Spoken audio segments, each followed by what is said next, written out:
Seltzer Kings. Podcasts. Your data is like gold to hackers, and they'll sell it to the highest bidder. Are you protected? McAfee helps shield you, blocking suspicious texts, malicious emails, and fraudulent websites.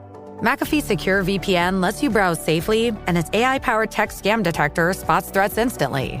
You'll also get up to $2 million of award-winning antivirus and identity theft protection, all for just $39.99 for your first year. Visit McAfee.com. Cancel anytime. Terms apply. Did you know she was still married? I did. I'm still married, Veronica. And that she was arrested for passing bad checks? When she was 21. What were you thinking, Veronica? I'm your father. What made you think you had the right to do something like this? What are you talking about, have the right? This is what we do. This is how we survive. I was trying to protect you. Protect me? I'm an adult, Veronica. You have let her into our life like it's no big deal. Oh, it's a big deal. It's a huge deal. Makes me feel good about myself, wanted in a way that I haven't in a long time. It makes me wake up with a smile on my face. And we didn't ignore your feelings. We tried to make you feel comfortable, but you chose to be snotty. Mom is still out there somewhere. Do you even care if she ever comes back? You didn't care until I started dating. You've been hard on your mom for months. You can find anybody. If she were a criminal, you would make a couple grand tracking her down and you'd have her back in a week. Well, maybe I don't care to find her. Have you ever considered that?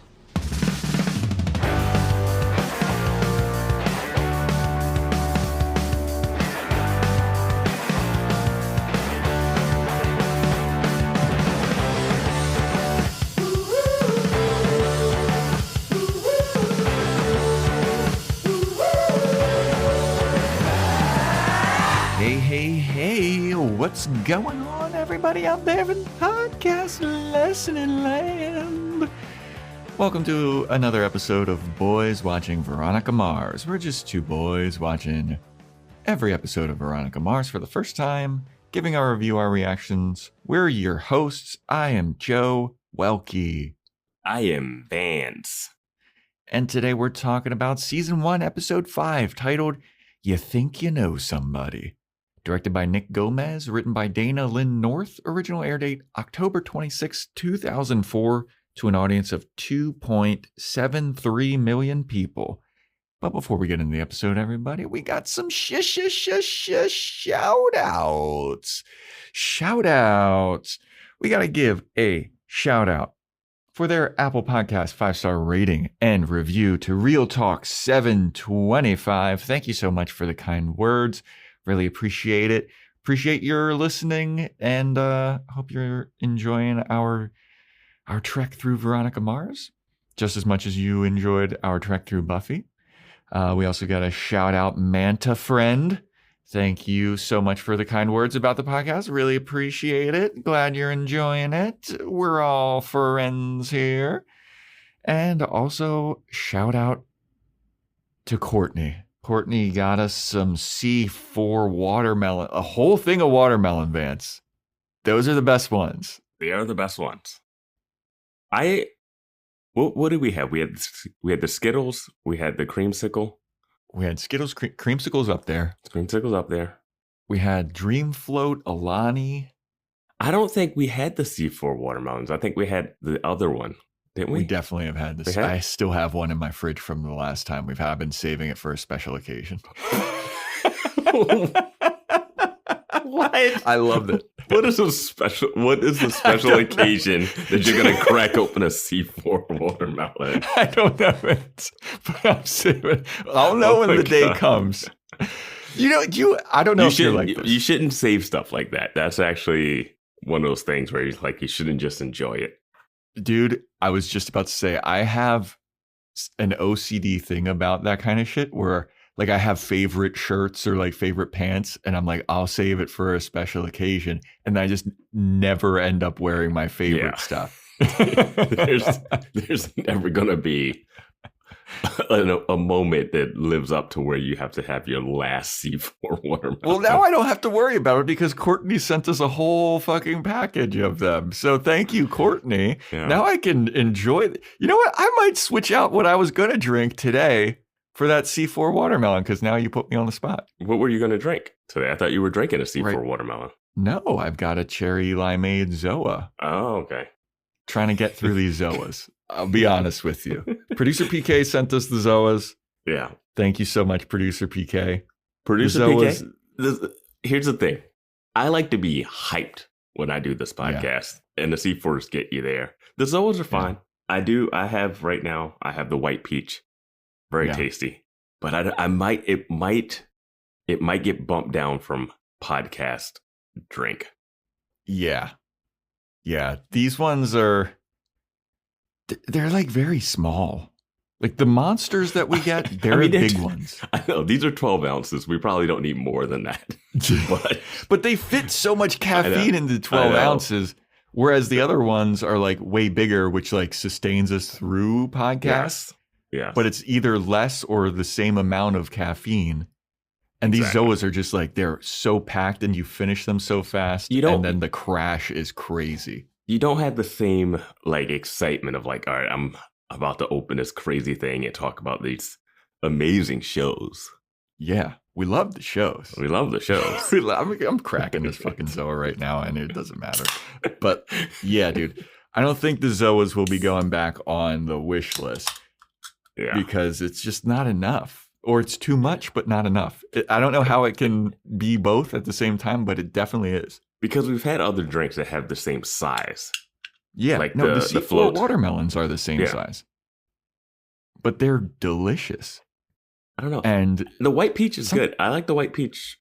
The white peach is good. The cherry limeade, there's a little like gingeriness to it. Mm-hmm. But, maybe these will be our... Maybe we'll end up drinking energy drinks during the week. Yeah. Yeah. Yeah. Powers through our lives. We got tough lives. But my streak of sleeping horribly before this podcast it continues. I got such bad sleep last night. I woke up like an hour before I wanted to, and then tried to do like the go back to sleep and get it. Mm-hmm. And that never really works. I fall asleep right before I fall asleep like 10 minutes right before I'm supposed to get back up. Yep. Yeah. Yeah. I woke up so early today. And then I was like, fuck it, I'm going for a walk. Just did a fucking old man walk around my neighborhood. A grumpy old man walk. Yeah. So, yes, thank you. Real Talk 725, Manta Friend, and Courtney. If you want to get a shout out, Apple Podcast 5-star rating and a review. Spotify 5-star rating, take a screenshot of it, send it in to us. Get us something off the Amazon wish list. We'll shout your asses out. Join our Patreon, patreon.com/Boys Watching Buffy. We're doing Boys Watching Angel. Nope, we're not doing Boys Watching Angel anymore. We finished it all. But you can still listen to it all. Yeah. You can listen to all of Angel. If you want to binge, how many episodes? 70 something. Was it 100? I think it was like 8. Wasn't it 100 episodes? No, it's over 100. Yeah. Okay, sure. You can binge all of Angel, but currently we're doing Dollhouse, Boys Watching Dollhouse. Dollhouse, very fun show. Mm-hmm. Very fun show. This episode, very fun. And we did, Oh, yeah, Romy and Michelle. Oh, right. Yes, Vance. We have Romy and Michelle's high school reunion up right now as our movie for the month of February. And Joe and I have decided to put the choice of our March Patreon exclusive movie review into the hands of our Discord members. If you haven't joined the Discord, join the Discord because you can get your vote in of 4 movies. We gave a list of 4 movies that you can choose from, and whichever one wins, we're doing it. We're doing it next month. Yep. This is non-negotiable. Whatever wins, we're doing it. Yes. And I don't know, should I even mention the movies on here? Should I just... I think we should mention the movies. Okay. So... maybe that'll entice people to join the Discord and come in and vote. Okay. So, The first movie that we have chosen is When in Rome, starring Kristen Bell. Little romantic comedy. Veronica Mars tie-in. Yeah. Yes. The second movie is Jennifer's Body, starring Amanda Seyfried. Seyfried? I think Seyfried. Seyfried. Yeah. Another Veronica Mars Veronica alum. Mars tie-in. The third movie is Wrong Turn, starring Eliza Dushku from Dollhouse and Buffy fame. And the fourth movie is The Matrix, starring John Wick. I loved seeing that poll as starring John Wick.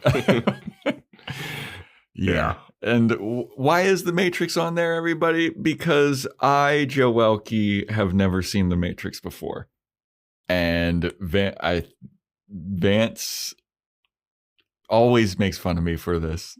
It seems like a movie that I would just absolutely adore, and I just have never seen it. I want you to watch it and then just be amazed by how much you don't like it. Me too. Me too.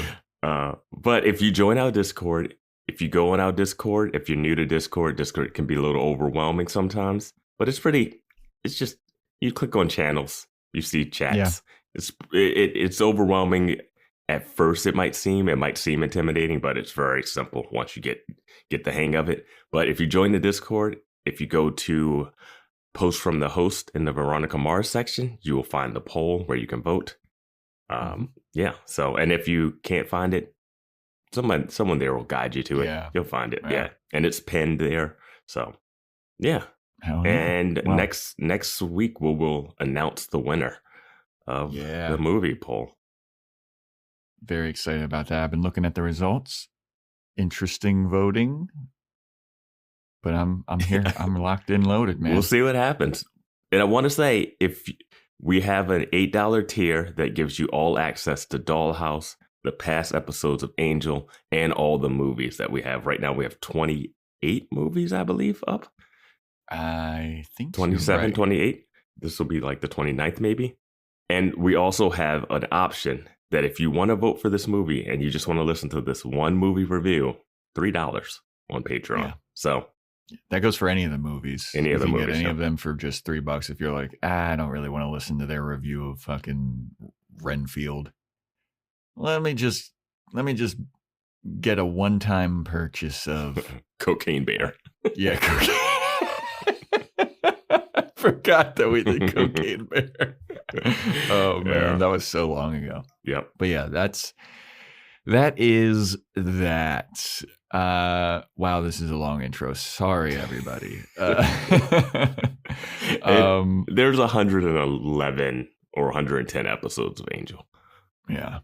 Not including the bonus ones that we did. So the $5 goes a long way. Yeah. Anything else? I think that's it.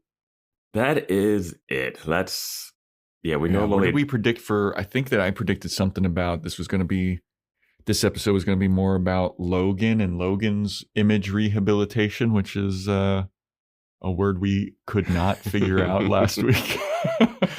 You said this would be a Logan episode. Troy does something fucked up and Logan saves the day. I simply said something with Troy. All right. Well, I will give myself. I'll give myself 20%, and I'll give you 100%. You were right. I'll give you 50%. You got Troy does something fucked up. Yeah, well, you only missed the Logan saves the day in the Logan episode. Yeah, that's 33%. 33%. Fair. But yeah, this is another one that's I feel like pretty damn fun. Pretty good high school shenanigans. We get introduced to another white guy that I just couldn't tell apart. Yeah, once he hopped into that car with his doppelgangers. Yeah. All right, let's get into it. I've seen this actor. I've seen this actor in something before. He's in not another teen movie. Maybe I referenced Vance's favorite movie of all time. It's great. All right. So this episode opens up with a recap about, Lily being dead and Troy meeting Keith and Keith dating the counselor. So we go to Tijuana, Mexico, and this guy in the shadows is carrying a piñata. He goes like he's going to throw it in a dumpster, but he's not. He puts it in the car. He gets in the car, and who's in the car but Logan and Troy? And I was like, did they recast Duncan? Like, what's going on here? Yeah, I was like, is he friends with Logan like that? Yeah, I thought that Troy was friends with Duncan, Yeah. but not Troy. Troy's or Logan's always the one that's like, hey, Duncan, look, Troy's talking to your girl. Like, isn't that fucked up? Yeah. I don't know when they became go across the border buddies. Yeah, I don't know. I guess when you got the opportunity to see a donkey show, you just take it, man. But Logan's like feeling sick, and they're driving back over the border, and they're all wide-eyed when the cop is like, let me get your contraband, and he's checking the trunk, and they get through the border totally fine. They go to a diner. Logan was about to like hook up with a stripper or something in Tijuana. It sounded like something I don't know. was going on there. It was just banter for me. I wasn't paying attention. Yeah, I mean, me neither, to be honest with you. I kind of figured this wasn't going to be the main thing going on in the episode. I'm just waiting to get to that title. Yeah. So they walk out of the diner and they go to where the car was parked, and now the car is missing. And Troy is freaking out because he's like, my dad's going to fucking kill me. That's my dad's car. He loves his car. He's going to fucking kill me. They're on vacation and they're back in 5 days. And if I don't get that car back in 5 days, like I'm going to get my head chopped off or whatever. So who do they call to pick them up from the border diner but Veronica Mars? And Veronica pulls up and she's got to rub it in Troy's face a little bit. She pulls up and goes, dude, where's your car? And they're like, ha ha. She's like, sorry, I had to. Yeah, I'm sure that was played out then. Mm-hmm. So also, would they call Veronica? I think Troy would. What happened to all the 09ers? Yeah. Like there was a whole bunch of dudes that feel like they'd be on the list before this. Yeah. I guess Troy would call her, but I don't think any of these other guys. The other guy's name is Luke. I've discovered that like 3/4 of the way into the episode. It was like by the time I got his name, he'd been called Kid, Drug Kid, Jim Bro. Dude, the one guy's name in my notes is just Roid Rage. Yeah. But yeah, so Veronica's going to drive them all back, and Logan and her are like buddy now. They got a little friendly rivalry, like a frenemy type of deal. Mm-hmm. But Veronica's going to drive them all back home, and Troy's worried that his dad is going to ship him off to a Catholic school in Albuquerque. A fate worse than death. And then Veronica drops them all off at home. Like, Veronica's like joking with Logan and stuff. And he's like, hey, you're not going to like run me over or anything. And she's like, I'm not. And then she like revs her engine at him. And they're like, ah. I was like, oh, this is very playful. Yeah. You know. Wait till she finds out that I roofied her or whatever. Good Lord, dude. But she's still there in the car with Troy, and Troy's like, I'm fucked. I'm so fucked. Like, my dad is going to kill me. And Veronica's like, let me try to track down your dad's car. Give me a chance to like figure it out. And he's like, look, I understand that you think that you're like little Miss Detective and you pull people into the girls' room and you question them, but like, this might be a little bit beyond your scope. Like, his car's stolen, might be in another country. Like, this is a little bit bigger. And Veronica's like, don't you worry. I'll get to the bottom of this. Knowing what we know, having seen the whole episode, really makes no sense that he called Veronica to pick them up. Yeah. Yeah. Yeah. Yeah. I mean, I don't know what Troy is up to. I mean, this guy. It's short-sighted. I mean, it's short-sighted. It's very short-sighted. Yeah. I began to really, like, even before this episode was over, I was starting to get like real cringe vibes from Troy. Just, oof. I know we don't do quote unquote here. No, that's a Patreon exclusive thing. But a lot of his unquotes, a lot of the unofficial unquotes have come from Troy. Yeah. I mean, every time he sees Veronica in this episode, he's like, hey, sexy. And I'm just like, oh, God. Yeah, Yeah, I don't think he's got the charisma to pull that off. I thought he was like kind of goofy, goobery. If that would have worked, I would have expected sex. Like, that fucking high school Riz, baby. Yeah. I mean, he looks like now that I've been seeing him a lot more, he kind of looks like the main guy on the front of Mad Magazine a little bit. Like he has that kind of like... He doesn't look that doofishly. He kind of does, dude. He kind of like a more handsome, like the handsome older brother of that magazine. They got the same like head shape. He's got freckles. He's a little gingery. He literally has a twin brother. What's that guy's name? The Mad Magazine guy? Oh, I don't know. Does he have any? Whatever.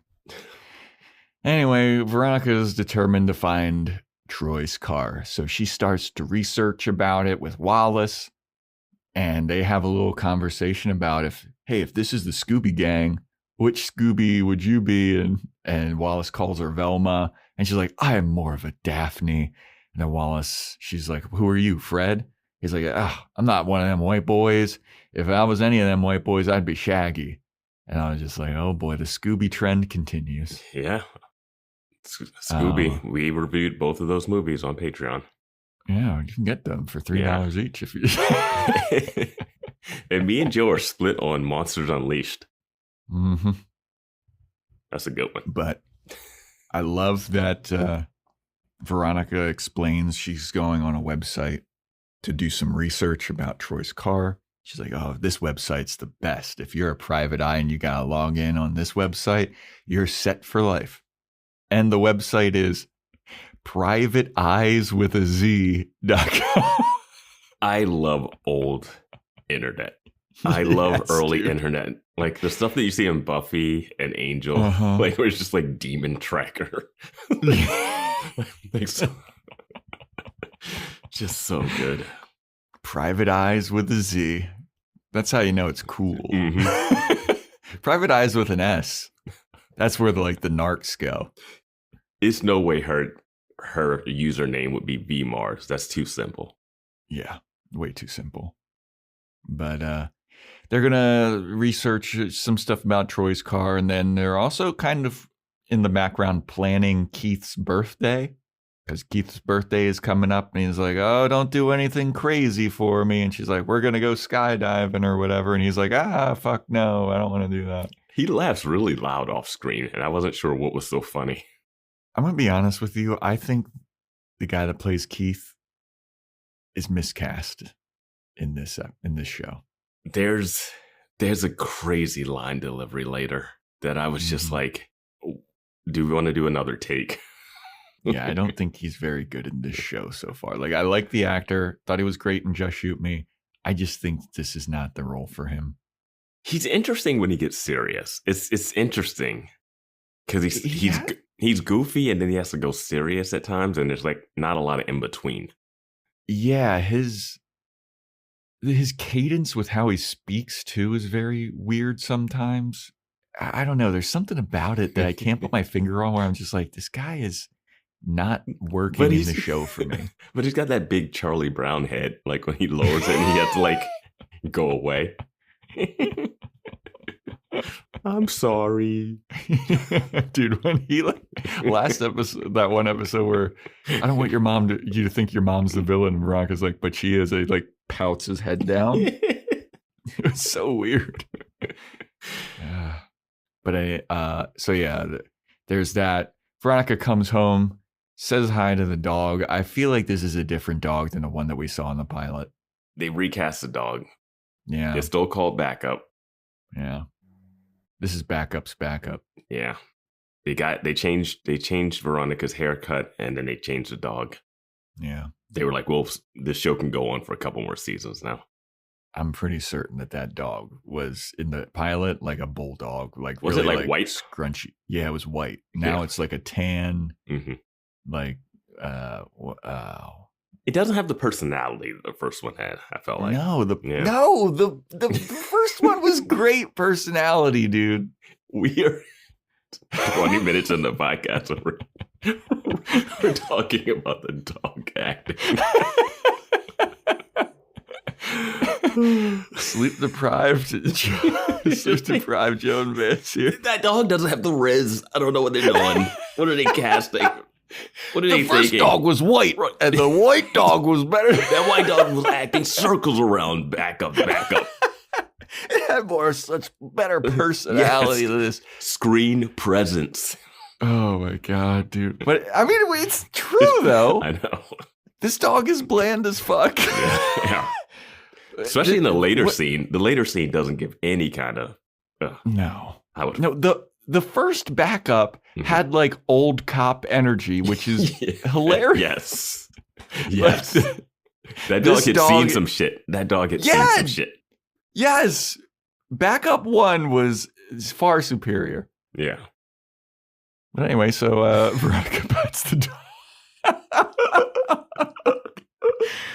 And she sees that there's a message on the answering machine, and it's a woman, and it's the woman's voice, and it's like, "Oh, hey, Keith, sorry that I missed you. You know what? Why am I even leaving a message? I'll just call your cell phone." I feel like I'm in a TV show, and it's I have to leave a message so that Veronica can find it. So Veronica finds it. Veronica's a detective. She would have figured it out. Yeah. So she calls the number back, and it is the phone number of Rebecca James, the guidance counselor that Keith has been seeing. And then Veronica... Amazing that she didn't pick up the phone, too. She called the number back, and it was an answer machine. Yeah. I wonder what Veronica's plan was if she did pick up. Yeah, right? Who is this? You called my dad? Well, she put on some voice. Yeah. Hi, this is Amber.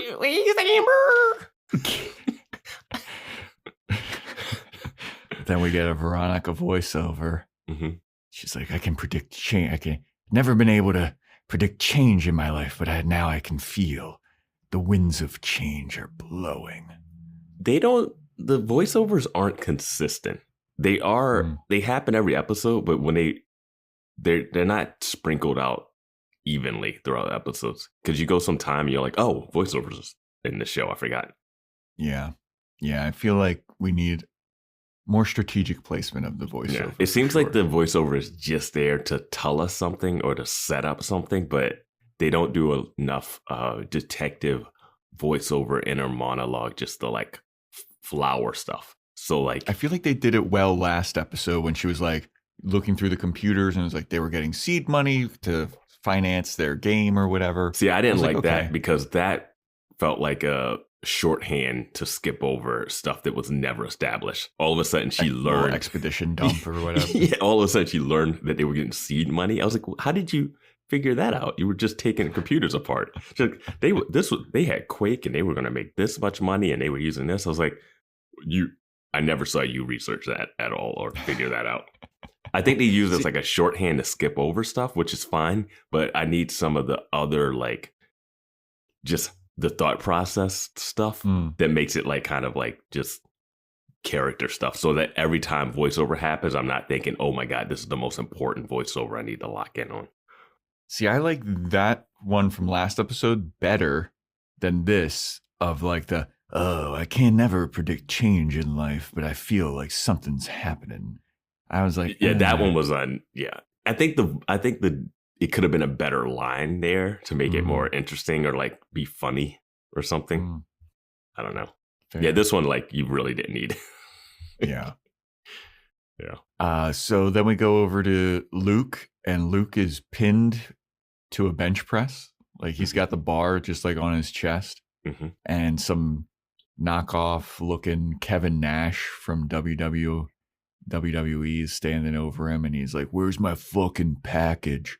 And Luke is like, "I don't know. It's in Troy's car, basically, and Troy's car went missing." And then he's like, "Well, you better get me my package, or you're dead, and you're never gonna make the baseball team or whatever." Yeah, I think he's. Yeah. It doesn't matter. It's baseball team, death, whatever. Yeah, it's all the same. So Keith's at home. He's packing Veronica's mom's stuff, and he's like, "I'm gonna take some of your mom's stuff into storage. I think it's about time." Because, Keith might be bringing back Rebecca James. He doesn't want to have a bunch of missing mom shit all over the house. And he's like, "Yeah, I'm packing up your mom's stuff." And Veronica's like, "So when were you going to tell me that you're going out with Rebecca James?" And he's like, "I'm sorry. It's just I've been going out with her. I didn't know it was going to lead to anything. It's still early, and I didn't want to make shit awkward for you. I hope that you're okay with it, and I'm sorry that I didn't tell you." And Veronica's like, "Nah, I'm cool." And then he's like, "I'm glad that you're cool, because I really like this lady. She's really, she makes me happy, man. I'm really enjoying her company." And Veronica's like, "All right, cool." And he's like, "All right, toodles, I'm going off to work. Just leave this box of your mom's stuff on the table." Here's some clue. It felt like he left that out for her to find something. Mm-hmm. On purpose. That's exactly what happens. And then we get a Veronica voiceover of the mom wasn't happy to stand by Keith when he was implicating Jake Kane in the Lily death, and she skipped town, but Veronica stayed. And then she finds a key to a safety deposit box, and she's like, "Oh, a clue. Interesting." This voiceover was a good refresher, Mm-hmm. Yeah, this one was definitely better than the last one. Yeah. So Veronica's at the computer lab, and she's looking up, certificate of death stuff. I guess she's faking. Lily. She's faking a death certificate. Oh, she's faking. Okay. And Luke comes over to ask Veronica about "Hey, did you find Troy's car yet?" I love that everyone in the school knows that Veronica is the key detective to go to. Right. I think that would bump her up a status. No. As we see later, she's still got a reputation. Mm-hmm. Some kind of weirdo reputation. Yeah. But then Luke tells Veronica it's more than just Troy's car that went missing, okay? Here's the real thing is in the back of the car, there is a piñata full of steroids. And she's like, "What?" He was like, "Yeah, Logan and Troy, they didn't know anything." Well, okay, Logan knew some stuff about the steroids. And he's worried, Luke is worried that he's going to get beat up by the roid rage guy, the Kevin Nash looking motherfucker with the long ponytail. And Veronica's like, "I don't give a fuck about your steroids, dude. I'm not helping you for your steroids." And he's like, "Please." And she's like, "Okay, I'll help you for your steroids. 10%. But you got to return the steroids, get your money back, and then return the money to the guy who was buying the steroids." Yeah. It's like, yo, that's very... He's just like, "Whatever, man. Just do whatever weird detective stuff you do." He could have just probably hired her dad to do it. He could have just let her try to find the car because the piñata's in the car. If the piñata's not in the car, there's no reason for him to tell Veronica this. Well, if the piñata's not in the car, he still needs her to find the piñata. And he needs her to really get on this case. He's got to heighten the level, I guess so. So Veronica goes to the retrieve the safety deposit box thing that her mom left a key to, and she opens it up, and it's just a bunch of pictures of Veronica with crosshairs on. I was like, "Wait, is her mom a sniper?" No, it was someone sent her mom those pictures. Oh, did you not get that? Vance, I am operating on such little sleep right now. I'm fucking losing How did you my watch mind. the rest of this episode? I mean, these are cartoonish looking like things, but these are like someone spying on Veronica and putting a crosshair on her and sending it to the mom as a warning for her to get out of town. So my note says, okay, that's not a bad way for a redemption arc for the mom. Because I was wondering, how are they going to make the mom leaving not the worst thing ever? If she's leaving because she thought her daughter was in danger, if she stayed, that's legit. Yeah, fair enough. Yeah. Yeah, the crosshairs are like, the pictures, there's like white borders around them, and the crosshairs are like, going past the white. Like, it's like someone that stamped. bothered me so much, someone dude. Like, it bothered me. Because it's not like I'm trying to think of all the times I've seen it. It's been like you see a scope. Normally, you would just put the pictures and they'd be like, I have pictures of your daughter. But they were like, how can we visually sell this to the audience watching? And they were like, oh, crosshair. So they know like someone's targeting her. Yeah. But then they like stamped it on top of the pictures that printed out. Yeah. You got that PNG transparent. Put it. Yeah. Yeah. My OCD brain was like, oh, it's over the border. It's not. Oh, God. It was one of those things where normally you would just see like the picture, like the little lens thing onto her and like all the numbers and all the stuff. Yeah. So it looks like it came from a real camera. Yeah. Oh, you know what? You're right. My notes in the next scene. You are such a slave to the notes, dude. I know. You're like, oh wait, the note said it, so now I can remember it. I'm reliving this episode for the first time, Vance.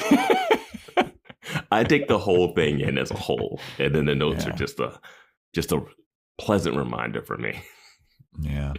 You're like, I'll get to it when the note tells me that these but if I have to say it beforehand, I don't know.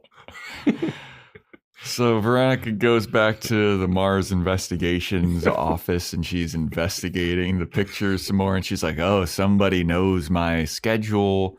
These are taken with like a zoom lens. And I obviously don't have like security following me around. So something's up there sending these to she my said mom and all this shit. Her dad doesn't know because she doesn't have security around her. So she's like, uh-oh, something's up.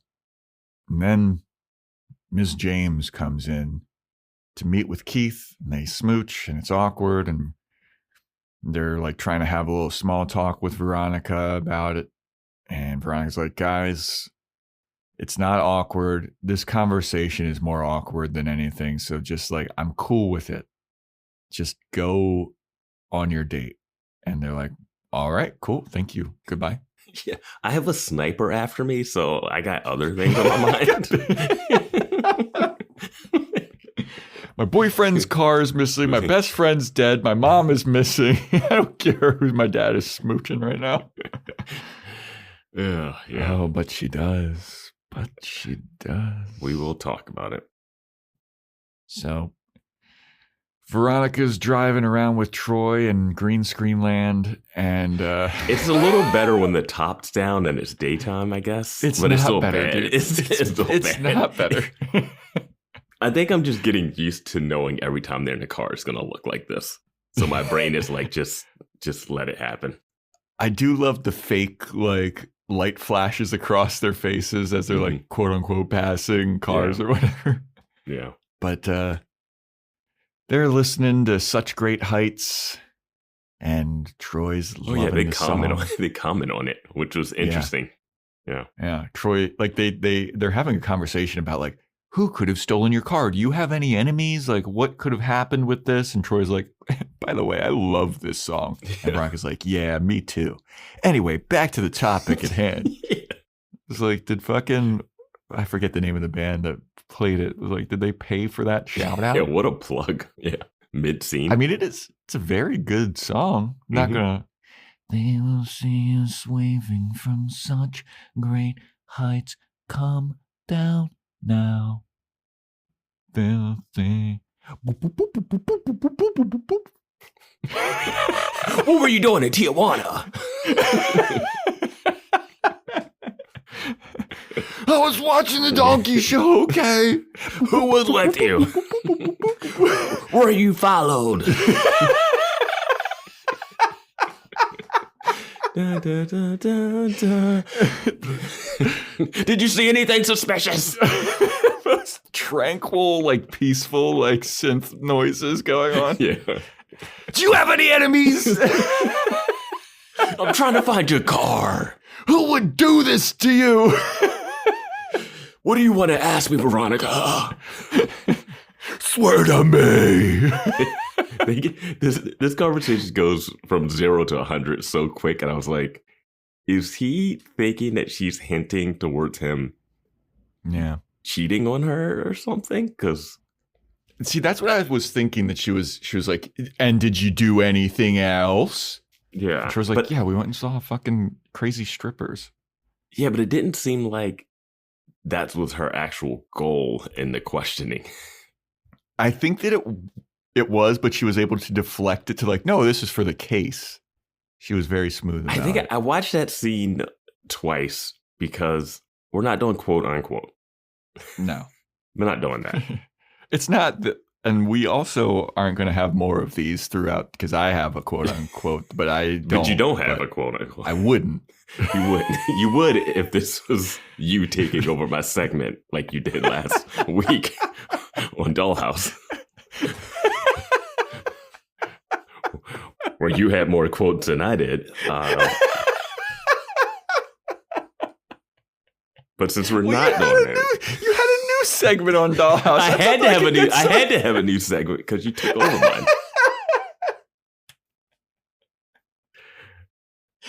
But in this car, God, we're loopy. We thought last week's episode was crazy. Dude, I listened back to last week's episode. I was like, Jesus Christ, was I high or something? This one's going to be so much worse. Oh, God. I hope you guys are enjoying this. I know. I hope you guys enjoy this podcast.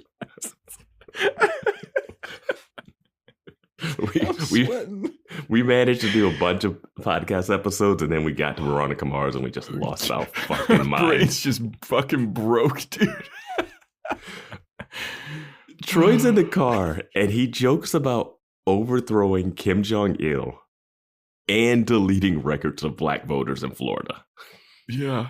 Yeah. This guy, man. Yeah, man, his personality's all over the fucking place. Veronica knows how to pick him, huh? I guess so. You either get fucking robot. Well, he's robot now. He wasn't robot back in the day. I do want to bring up that someone on Discord pointed out the Crazy Ex-Girlfriend song, I Give Good Parent, which I was calling out Troy for saying last episode. And I forgot about that song in Crazy Ex-Girlfriend, which is great. Yeah, I don't remember that one at all. Oh, it's so good. And I'm wondering now if that was pulled from this, because I've never heard I Give Good Parent besides that song, which I had forgotten about. And then I heard Troy say it, which made someone post that. Yeah. Huh. Yeah, I've never heard. Maybe it's a West Coast thing? I don't know. I've never heard that phrase in my life. I mean, did you watch all of it, Crazy Ex-Girlfriend? I didn't watch the last season because I heard it was bad. Yeah, I don't know when that song comes up. I mean, there's so many songs in that. Yeah, like I was looking at some of them, like and that song, like I tapped that ass all over the place. I forgot about that one, and I listened to it. I was like, oh my God, this song is so fucking clever. Yeah, it's really good. See, join the Discord. You'll find out stuff like that. Yeah. So, Veronica and Troy, they go to Beacon Corporate, which is an anti-theft device thing, because there was an anti-theft device in Troy's dad's car. So, Veronica's going to try to get the anti-theft device turned on so they can track the car. Mm-hmm. And Troy's like, it's not going to happen. Like, they won't do it unless you report the car stolen. And I don't want to report the car stolen because then my dad will freak out. Mm-hmm. Veronica's like, watch a master at work here. Watch this face card not get denied. So she goes over to some guy and she's like, hi, I work for this Mr. Vandergraff, and I've only been working with him for 2 weeks, and he already thinks I'm an idiot. He wants me to turn this like anti-theft thing on. Like, could you please do it? And the guy's like, all right, you're a cute little blonde lady. I'll do it. So he's about to do it. And then I guess his like superior comes over and she's like, hey, what are you doing? And he's like, oh, I'm just turning on the anti-theft thing. She's like, was it reported stolen? He's like, no. And then the superior lady is like, then don't fucking do it. And then he looks at Veronica. He's like, sorry. Busted. And Troy's like, you did. You fucked up. You didn't get it. Yeah. I was happy that this lady came over and put it and like shot this down. Yeah. Like it was a nice little wrinkle to the mystery. And procedures. She's doing the right thing. Like you could be mad that she's shutting down Veronica's case, but yeah, like what if Veronica wasn't trying to do good stuff? Yeah. Yeah. So Luke, he's getting dropped off by Logan at his house. And Logan's like, all right, man, see ya. Logan drives off. Luke starts walking towards his door. And then a gigantic Hummer pulls up down the street, screeches on the brakes. And it's Roid Rage guy. Mm-hmm. And he gets out of the car and just starts booking it towards Luke. And Luke sees this. He starts running. They have a nice little parkour chase through the white suburbs of Neptune. And eventually Luke gets away. And if I were doing quote unquote, which I'm not, I would include, you better run, you punk bitch. That was a great line delivery. That guy killed it. No way he was catching that kid. Exactly. Jim Bro, exactly. that guy's a ball of muscle. He cannot run. Those gigantic dudes have zero cardio. They can sprint. They can catch you if you're from one end of the gym to the other end of the gym. That's about it. If you go any further, no way you're catching this kid. This kid's hopping over a fence and stuff. I was like, and I love when they cut back to him running. And he's like, hoo, hoo, hoo. I'm like, unless you're like in a confined space, it's no way. It's funny because you see Luke doing all these like acrobatic, like jumping over fences. But when they cut back to Roid Rage chasing him, it's just like straight line running. It's like, no. Show me how he got over that fence too. Let me see. He does it. He gets to the fence. He's like, I'm done. No, I guess he just like burst through it like the Juggernaut or something. Yeah. I'm the Juggernaut, bitch. Oh my God. But yeah, I'm so glad that you said that because I was just about to say it before. No way. Like, it was no way. When he got out of the car, it was like, it's no, like he could have got into his house before he got to the front door. It's no way. Yeah. Yeah, that was my first thought while this chase was happening. I was like, there's no way that guy is able to catch this kid. No. So anyway, Veronica, she wants to go over. She's talking to Logan at the lockers at school next day. And she's like, hey, what's up with this steroid thing? What do you know about it? Because I'm trying to find Troy's car. There's steroids in the car. What do you know about it? And Logan's like, I'm not fucking telling you shit. And Veronica's like, wait, what? I thought we were friends now. I love when Logan gets confronted by Veronica. He never denies that he had no involvement. He just goes like, prove it. You can't solve it. Like the credit card thing. He knew he didn't steal the credit card, but then he was like, good luck proving it. And I'm like, oh my God. Like, he doesn't deny anything. He's just like, keep going. Yep. But I did think that they were like kind of in a frenemy stage until this point. But I guess not. I mean, he's like tossing a football in his hand or whatever. Yeah. I don't know what he's got. I guess Duncan's on vacation. Yeah, this is a Duncanless episode. Yeah. But yeah, Logan's like, I'm not telling you anything about it. I don't know nothing. I don't know nothing about no steroids. Well, you're gonna have to beat it out of me if you wanted to. And then Veronica's like, no, I will press you on this. And he's like, no, you won't, because Troy is right around the corner. He's coming to say, hey, sexy to you. Yeah. Troy comes around the corner and goes, hey, sexy. And then Logan just walks off. He's like, yeah, that's what I thought. And then Veronica's like, and then foiled again by hey, sexy. And then Troy and Veronica are all lovey-dovey and like clasping their hands together. And he's like, hey, is that guy bothering you? And I'm like, Veronica, do you not realize you shouldn't be dating guys that are friends with Logan? Like, like this guy just completely just replaced Duncan on the friend with Logan thing. Mm-hmm. Like, why would you? What? I don't know, man. I'm shaking my head. Shaking my damn head. As friend of the podcast, Johnny the girl would say, she's a teenage girl. Yeah, fair enough. But man, she fell straight for that Mad Magazine aesthetic.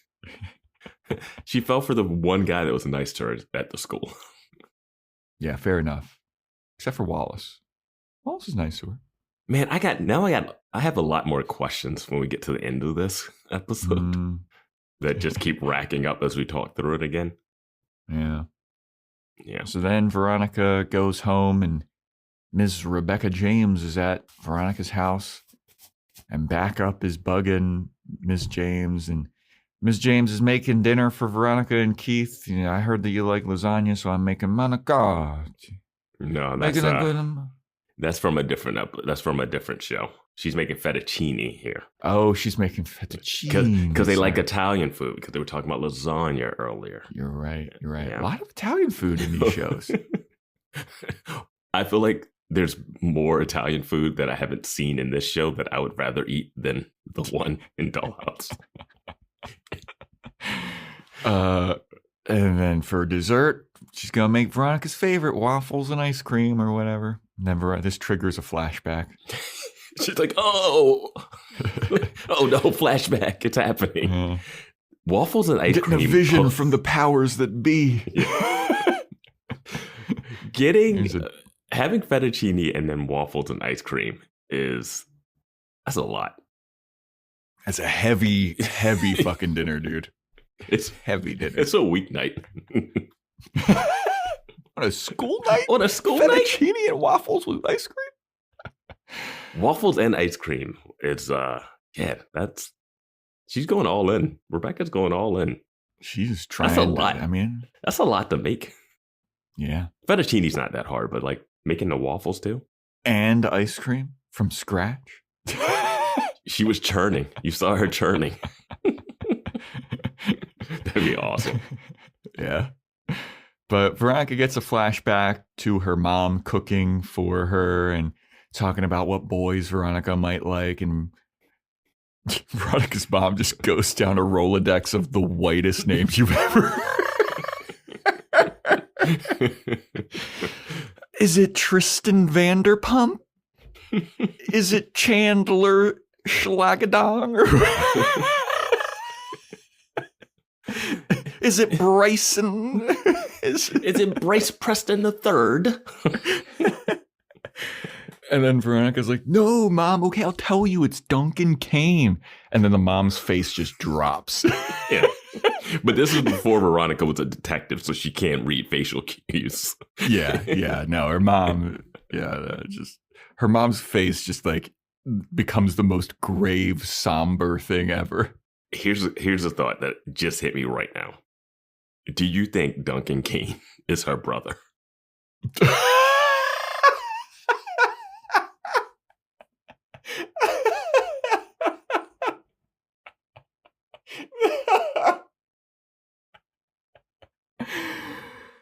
Oh my God. I mean, people in Discord said that the show gets real dark. It gets real dark. It starts dark. They said it gets worse, dude. They say it gets worse. I'm just saying, why would the mom have that reaction? We know she had met up with Duncan, Jake Kane. The mom, Carol Kane or whatever. What's the mom's name? Celeste Kane. Thought that she was having an affair. The mom might have been in town. No, don't. I'm just saying it popped in my head just now because that look on her face was horror. Why would you be so horrified that she's going to date the billionaire's son? This is too... I'm not predicting it. It's just something that popped in my head, and I'm putting it into the podcast. That's it. I hope that's not true. I hope that is not true and that the mom would have like said something before it got as far as it did. Jeez. Imagine what's possible when learning doesn't get in the way of life. At Capella University, our game-changing FlexPath learning format lets you set your own deadlines so you can learn at a time and pace that works for you. It's an education you can tailor to your schedule. That means you don't have to put your life on hold to pursue your professional goals.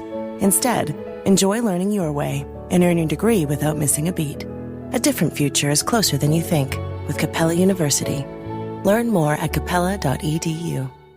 At Sierra, discover top workout gear at incredible prices, which might lead to another discovery. Your headphones haven't been connected this whole time. Awkward. Discover top brands at unexpectedly low prices. Sierra, let's get moving. But anyway, Rebecca James then breaks a plate, Mazel Tov, and it snaps Veronica out of the flashback. And Veronica's like, oh, sorry, I was just drooling all over myself for the last 2.5 minutes thinking about my real mom. Let me help you clean that up. And Keith comes home and he's like, oh, you girls, what are you doing breaking plates over there? And Miss James is like, oh, I was just making dinner for the both of you. And Veronica's like, I appreciate it, but I cannot stay for dinner. I have to go meet with a friend for a school project. And Keith is like, oh, you sure you don't want to just like stay for a little bit? I mean, she's working hard, make this dinner. And Veronica's like, next time I'll do it. So Veronica leaves. So where Veronica is going is she goes to meet up with Weevil. And Weevil takes her to a car shop. And Weevil's asking the car shop owner, like, hey, did you see this like BMW, Troy's car? He's like, yeah, it was here, but then it's gone now. And Mario has the receipts, and he took the piñata, or somebody's got the receipts. The guy's name is Angel. I would call this place a chop shop almost, but it's not really a chop. I don't know. It's not really a chop shop, but it's like not even a junkyard. They're like out where it seems like a junkyard, but it also seems like they're fixing cars. Yeah, that's why I was like, I just put car shop. Car yard. Yeah. But Weevil's meeting up with this guy. Angel speaks Spanish. Weevil does not speak Spanish when he talks to him, so they're doing a little cross talk. Yet Veronica speaks Spanish. Yeah, I wrote that in my notes. I was like, oh, okay. All right. But some guy named Mario. The point of the story is some guy named Mario took the piñata. Oh, yeah, he took it because it was in the back, and he took it for his kid's birthday, Quinceañera or whatever. Not so Veronica and Weevil go to the party where the piñata is, and she runs over and she's like, stop hitting the piñata. And little kids are hitting it, and a bunch of candy falls out. And she's like, wait, what? What's going on here? And Veronica just like is embarrassing herself. All these Spanish speaking people are like, what the fuck is this fucking gringo doing here? ¿Quién eres? like she just walks in with her like blonde hair and leather jacket, and they're just like, what is this? And what was she done? Did she think the kids would have started eating the steroids if they came out? Yeah. That's what happens. That's what happens. Like they shoot out everywhere and everyone just gets like hulked up immediately. They just grabs a syringe and starts shooting it up in their asses. Free steroids. This is the best birthday ever. Just get some sweet old back knee and small testes.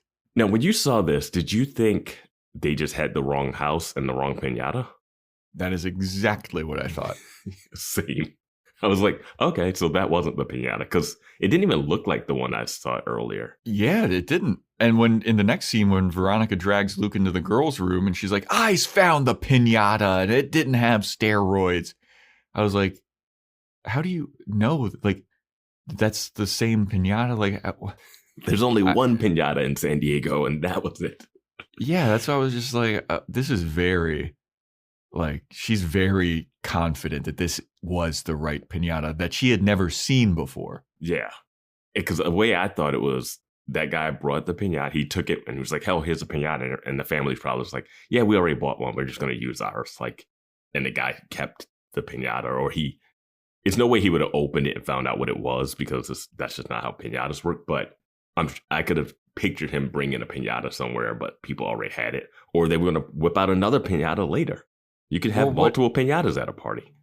What made it even more confusing is Veronica and Weevil are going to the party, and Veronica's like, do you know where this guy lives? And he's like, I think I do. And then Veronica's like, maybe it's that one with the balloons, whatever. Let's just go over there. Yeah. So I was like, are you even sure that this is the right party? Are you sure that this is the right piñata? But she's absolutely certain. Yeah. And at that point, she was certain. So I was like, all right, let's just keep moving forward. And she just is manhandling Luke in the bathroom. Like, she shoves him up against the wall, and she's like, it's not the right piñata. There were no steroids in it. And then Luke is like, there were $8,000 worth of steroids somewhere. And Veronica's like, well, I don't give a fuck about your steroids anymore. And I mean, that triggers another flashback. Yeah, she tells him to find $8,000 to pay the gym bro. Yeah. That would have been impossible for me. That's impossible for me to do now. That would have been impossible. Yeah, dude. That would have been impossible for me to do in high school. Figure it out. Okay, I got to spread this across a couple credit cards. Right, dude? So Veronica has a flashback of her mom leaving the admissions office and walking with Veronica and being like, we should leave and go to my friend's house in Palm Springs and just like stay there for a while. We should hang out there for quite some time. And Veronica's like, what? No, I've got a chemistry test tomorrow. I can't do that. And the mom's like, no, I mean, we should really get out of town. Because I think it'd be fun. It'd be really cool. And then Veronica's voiceover is like, maybe my mom was worried about something. Maybe it wasn't just my dad being the laughingstock of the city. I hadn't learned Spanish or how to be a detective yet, so I wasn't picking up all the clues. Looking back, yeah, my mom was maybe paranoid about something. Yeah, I thought it was maybe she was just stressed out about the situation of dad, blaming my... Like, at this point, Veronica's best friend had been murdered. Yep. And she's like, I got a test to take. Yeah. I can't leave town. Yeah. That's a chemistry test. But yeah. So yeah, Veronica's piecing it together like, oh, maybe my mom didn't want to leave, so something else is afoot here. So Veronica goes home and she's got loads of disposable burner cell phones that she's mailing to all of her mom's friends. And she's like, if my mom feels that it's safe to call me from one of these cell phones, she will. And that's how I can know that she's safe and we can be in contact and see what's actually going on. And I was like, okay, how cheap are these? She also just loves mass mailing. Yeah. That's her solution to everything. I was like, you know what? We're just going to mail these. We're going to mail letters. 2004, baby. Email. Nah. Mass mail. Yeah, she can't leave a trace. Yeah, she could have said, hey, email me. She could have sent a letter to this place and then said, email me at this thing. Email would be a little less trackable. Yeah. I mean, you could do the IP address and whatever. Burners are the best, I guess. But yeah. So it must be late at night because Keith comes home and his tie's all disheveled. And Veronica comes out and she's like, well. Another hour, I would have been had to have like grounded you for staying out past curfew or whatever. And he's like, this is awkward, but yeah, maybe I may have fucked your guidance counselor. Don't worry about it. I'm not going to say that explicitly to you, so I'm going to do the dad thing and keep my mouth shut.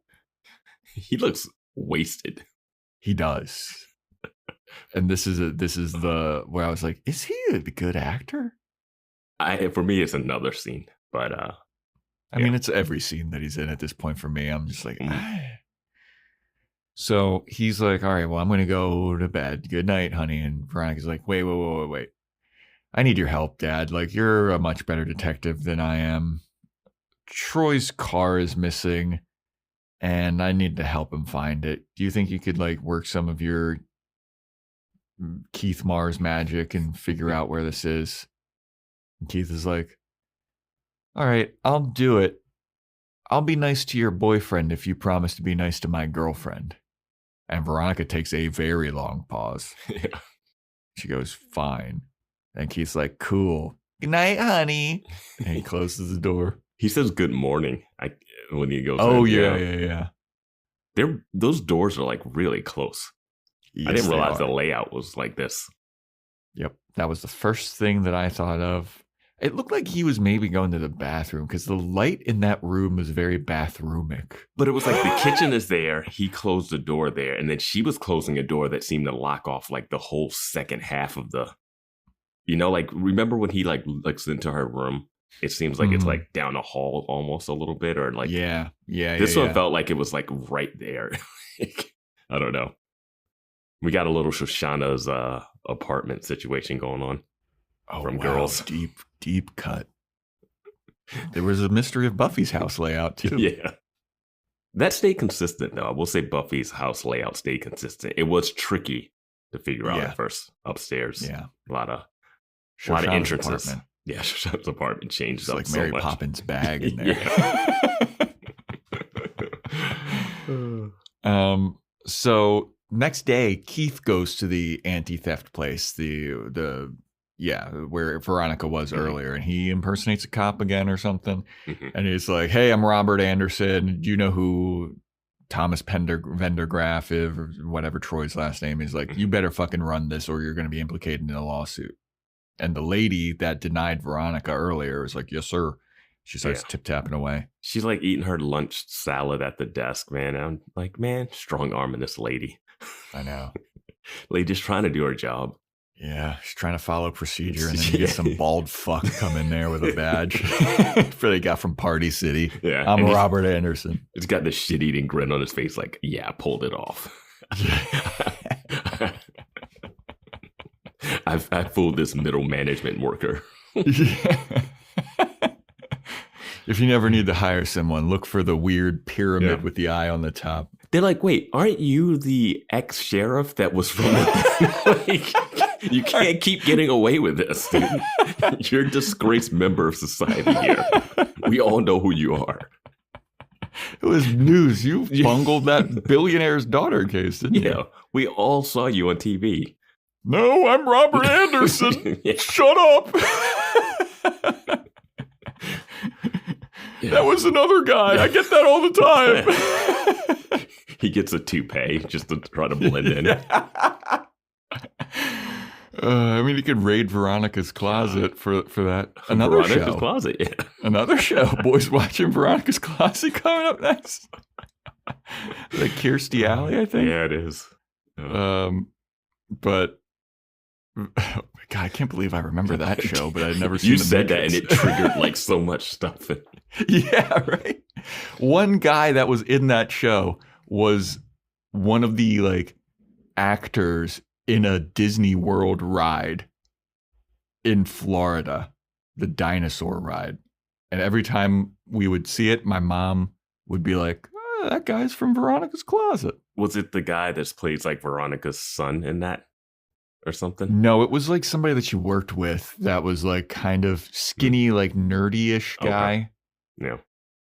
This is the most deep cut. Like, you have to know so much lore of like, number one, Veronica's Closet. Well, number two, Dinosaur the Ride from Disney World, which doesn't exist anymore. I don't know anything about that. I know the son in Veronica's Closet, I think, is the guy who plays Kevin, and Kevin Can Fuck Himself, that show that's on Netflix and stuff. Isn't that like vaguely a shot at Kevin James? Yeah. But it's an interesting show. I never finished. I think I like didn't finish it, but it's a very interesting show. Yeah. The guy who is in Veronica's Closet and Dinosaur the Ride, his name is Wallace Langham. He was in CSI for a long time. But I don't think he's in that show that you were just talking. Kevin Can Fuck Himself. No, it's not that guy. It's a different dude. It's a guy like that has more of a, not a Kevin James look, but kind of like the funny slightly overweight husband with the hotter wife person. Yeah. Like, yeah. So anyway, so Veronica and Luke, they're on eBay. They're trying to sell a ball that's been signed by Barry Bonds. And Luke is like, these people, it's only at $2,000. These people don't fucking understand how much this ball is worth. Like, it's a Barry Bonds signed ball. Like, I can't believe I'm letting this go. And Veronica's like, relax. It's either this ball or Roid Rage guy is going to kill you. What is it? And he's like, but they don't understand how much it's going to be worth once he retires. I did love the end of this scene, which felt like it was like an ad-libbed part where she's like, it's just a ball. Yeah. I was like, that's great. Yeah. So then Troy shows up. It's a later scene. Veronica's like by herself and he shows up to Veronica. Hey, sexy. What are you doing after school? You want to come over and play detective?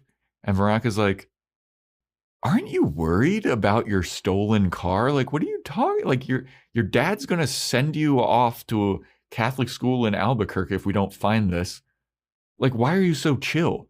And he's like, I mean, I'm being chill because, like, if you found out that you were going to die in 72 hours, would you spend those 72 hours worried and, like, scrambling to try and find a miracle cure? Or would you try and have the best 72 hours of your life?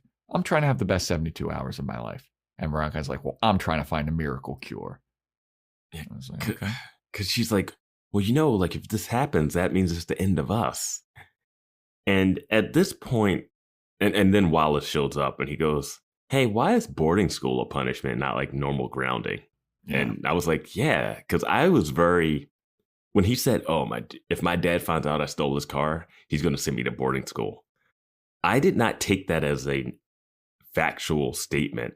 I took that as hyperbole, like how you would be like, oh, my dad's going to kill me if he finds out. It's like, no, he's not literally going to kill you. You're just going to get grounded and punished. I had no reason to think that he would actually be sent away for stealing his dad's car. Like, I'm sure he'd be in like some deep trouble. Oh yeah, it's more than a week of grounding for sure. Yeah, but like I didn't think, oh, he's going to be shipped off to military school.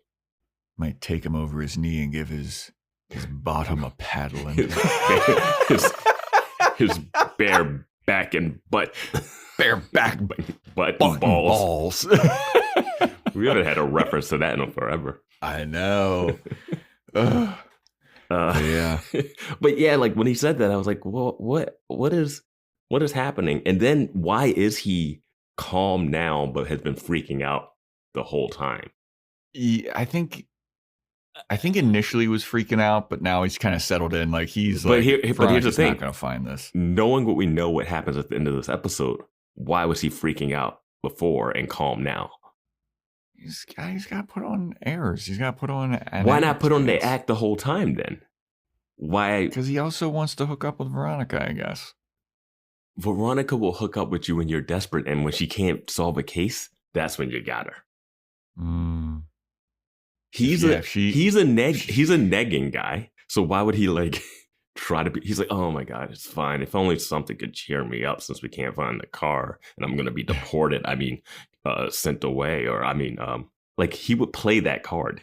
There's no way he would play the like I'm happy chipper card. He knows that she likes Duncan sometimes, and he has no emotions. Yeah, that's true.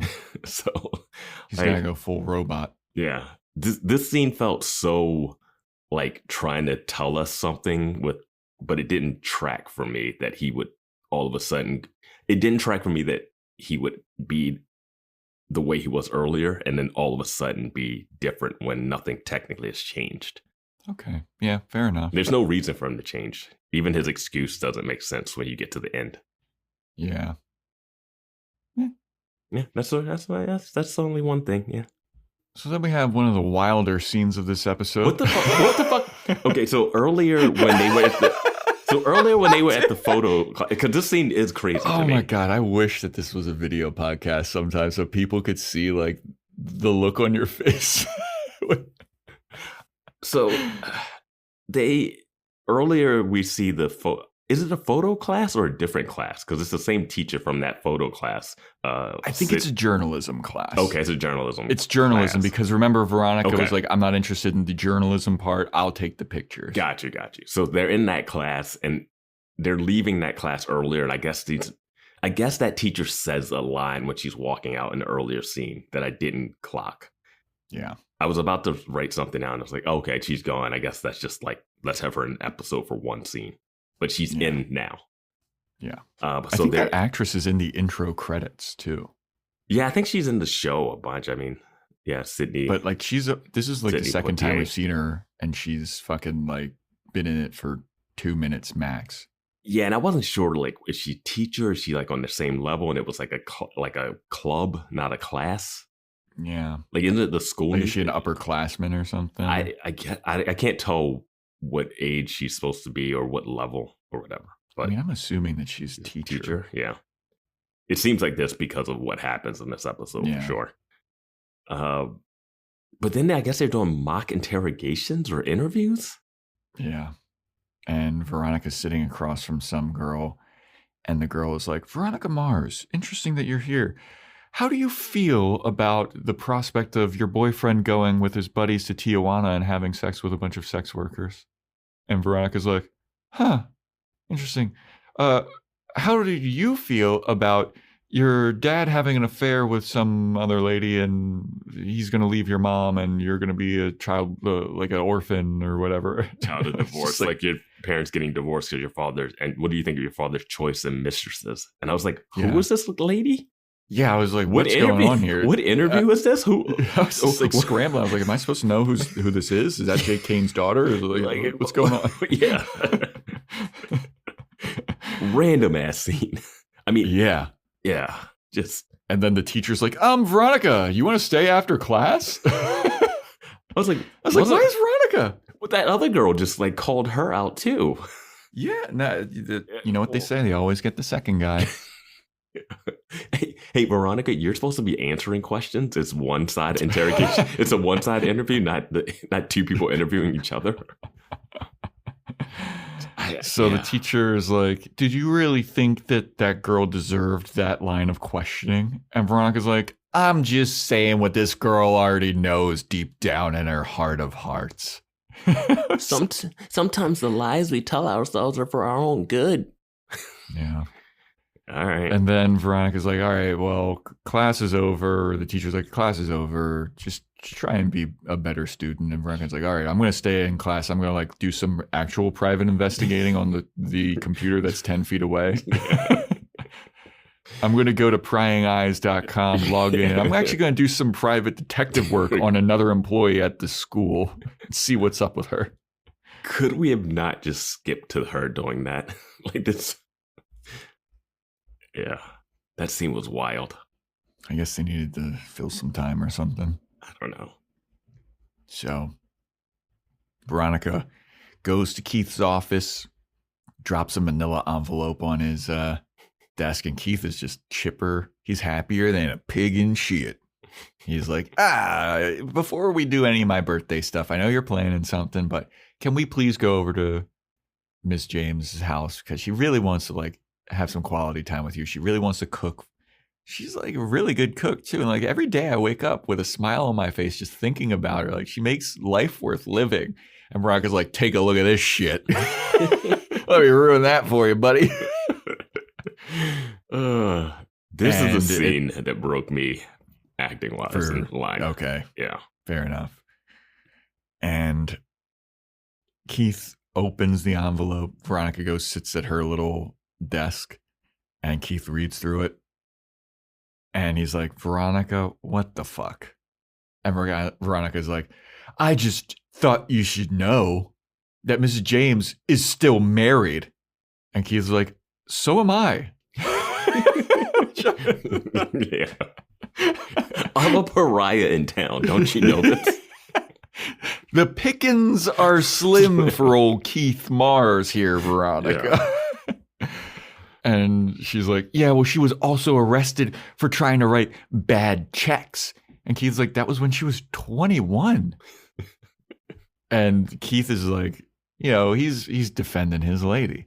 And Veronica's like, why are you doing this? Like, you're a private investigator. You could find anyone, but you refuse to find Mom. And then Keith's like, do you ever stop and think that maybe I don't want to find Mom? And Veronica's like,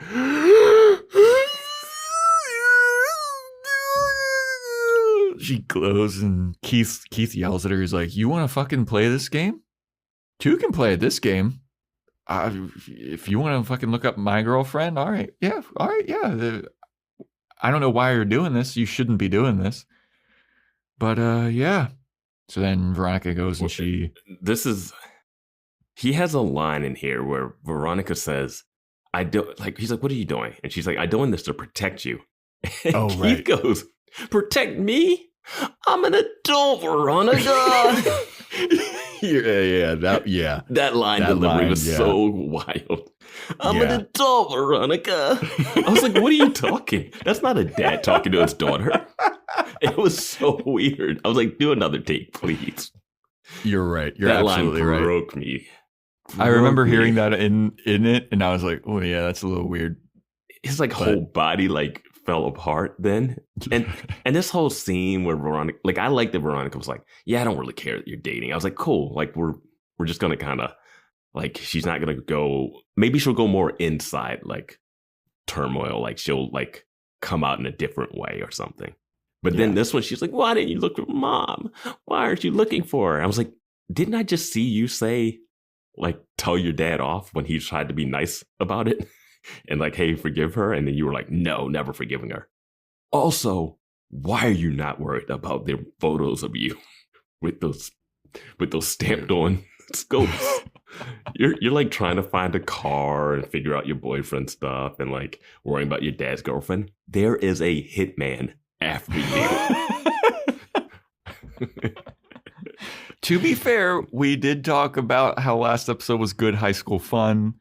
But that was before we figured out that there's a hitman after her. I think there's some priority stuff. I just think some priority stuff where you'd be like, okay, I know she's torn because of her mom stuff and it's a back and forth thing, but it's just there's so many stakes layered on that I'd be like, all right, I got to figure out who's after me. And if I stop who's after me, then maybe we can find Mom. Maybe I just learned through all my flashbacks there's a reason my mom left. And until I figure out that, maybe Mom can't come back. Yeah. Veronica's piecing together a town-wide conspiracy. She's in Hot Fuzz or something. Yeah, right. Yeah. Great movie. Yeah. But yeah. So Veronica sits and she sulks and cries at her desk. And and this is where Keith goes, oh, by the way, I turned your little boyfriend's security system on, and he gave her the code. Mm-hmm. So Veronica's like,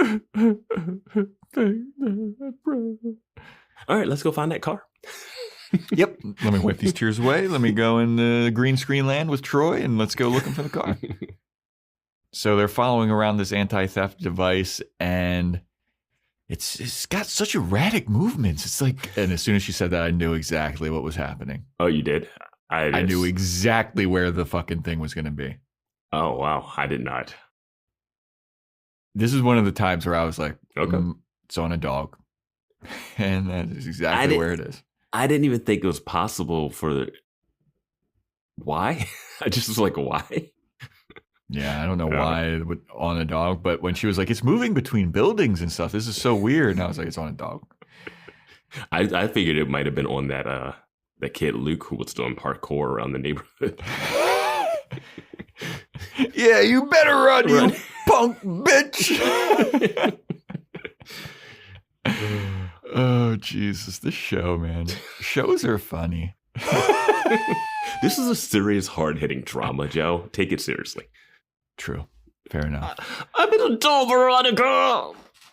You think your dad will notice that your BMW turned into a dog? Yeah. Yeah. I think so. It's I was like, what is happening? Slow fade to commercial. Man. So Keith and Veronica are now at home, and it's awkward. There's some tension. Keith's like, you want some breakfast? And Veronica's like, no, I'll just eat an apple. And Veronica's about to leave to go to work, and Keith's like, whoa. Here's a little envelope on your boyfriend. If you want to open it, you'll figure out all you want to know about your boyfriend, Troy. Or you can throw it away and be left in the dark and just be blissfully ignorant. It's your choice. See ya. Toodle-doo. They love passing that manila envelope around. Oh, man. The budget on this show is all manila envelopes. I wish it was the same one, like in Arrested Development. They always have the same digital tape that they keep recording over. I wish it was just like names crossed off on it. Just like Rebecca, Troy. I mean, he put a label maker, Troy Vandegraff, on this. Now, here's my question. He looked at it, right? He looked at this information. From what I know about him, it's no way he's leaving this up for Veronica. For what I know about him, there's no way he didn't already know this. Right? Which is crazy. He canceled his hotel reservation at the Four Seasons last episode. Yeah. After what she's already gone through, it's no way he would have let it get this far. Well, he also doesn't know about the roofie situation. No. I'm not talking about the roofie situation. I'm talking about the whole being a part of a family that had like a bunch of drama involved and stuff like that stuff. Like, he's not letting his daughter get close to a possible scenario like that unless it's her working a case for him. Unless it's her trying to bust a con artist Silicon Mafia gang. But yeah, I was like, when he gave her that envelope, I was like, how did he not? Because Veronica's like, I know that you probably ran. I mean, kudos to him for not, if he didn't look it up, but I don't buy that he would. Yeah, exactly. Yeah, exactly. Yeah. But he gives her the envelope and he's like, your choice, Veronica. You can take a bite of the apple and have all of the knowledge, or you can be blissfully unaware in the Garden of Eden. Wow. Deep. Yeah. Good call. Keith is Satan. He's the snake. He's the snake. Yeah, a little snake in the grass. Or he's God, and he's saying, you can have it, and you'll know everything, or not. No, but I'm kicking you. Then I'm kicking you out of the house if you actually do this. You'll realize how naked you really are. So Keith and Ms. James, they meet at a restaurant at the largest table in the restaurant, and they just take up the entire table. I was like, this is so fucking inconsiderate. There's nobody at this place, dude. Nah. That's fine. I mean, this table's almost as big as Duncan's Kitchen Island, where his pill was. Nothing is that big. But Keith dumps Miss James because he's like, hey, look, I'm sorry about this, but like, I can't see you anymore. And she's like, what? Why? And he goes, Veronica's having a hard time. Like, I thought that she might have been ready. I thought that she was cool with it, but she's not ready, obviously. Like, she's just not ready to move past, like, you know, her mom going missing and me seeing other people. So I'm sorry, I have to do this. And Miss James is like, that's a really good excuse. I wish it was something dumber. Can you tell me it's something dumber? Because I can't really gossip about this with my girls over margaritas, that you're a good father. And I was like, this is a pretty sweet scene. I was getting ready to write, she's the worst guidance counselor ever if she had like a bad reaction to this. But I'm like, you had to see this coming. You're a guidance counselor. You know the girl's going through some stuff. Yeah. You thought making her some fettuccine was going to work? Like, what are you doing? Like, you got to really ease yourself into that dynamic. This was a great scene up until Keith goes in to kiss her, and he like does this weird push-pull of her head, and he ends up kissing her like on her hair on the temple, and it just looked so awkward. It just looked so awkward. That's how those Mars boys do it, baby. I guess so. So Veronica's at school. She's at her locker, and Troy comes up. Hey, sexy. And Veronica's like, don't hey sexy me. I know about you. I know that you got kicked out of 2 previous schools for drug possession and trafficking.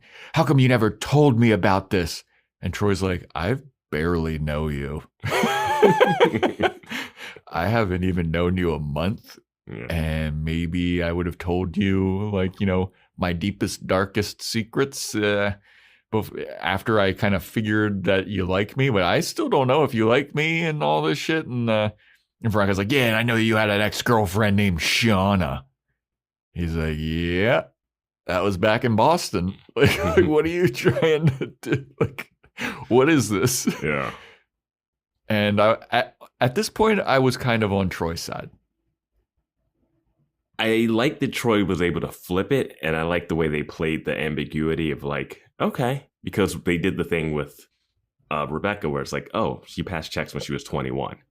And it's like, was this Troy just being a little, like, is his past transgression? Hellraiser. Yeah, is it something he's learned from? We don't know enough. Like, I wasn't fully sold, but I like the writing flip where it puts Veronica in a weird situation where it's like, is this true or is this not true?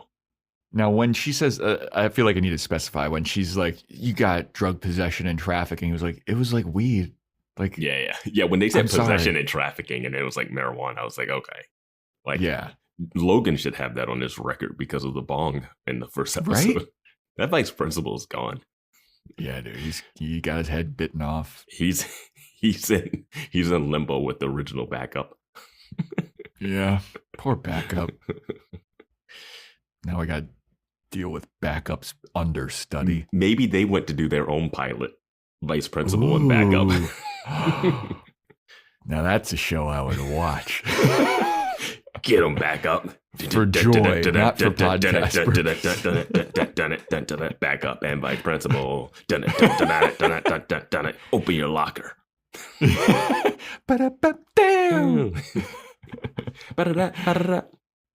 But yeah, Troy he flips it on Veronica. He's like, yeah, maybe I would have told you that if I would have known you. But like, number 1, I don't know if you even like me. Number 2 is just weed. Number 3 is like, yeah, I have an ex-girlfriend. Like, but I guess I just don't have to tell you because you're Veronica Mars and you know everything. And I was like, ooh, good burn. And then he walks away and Veronica's left there like, fuck. Why did you call her to look for the car?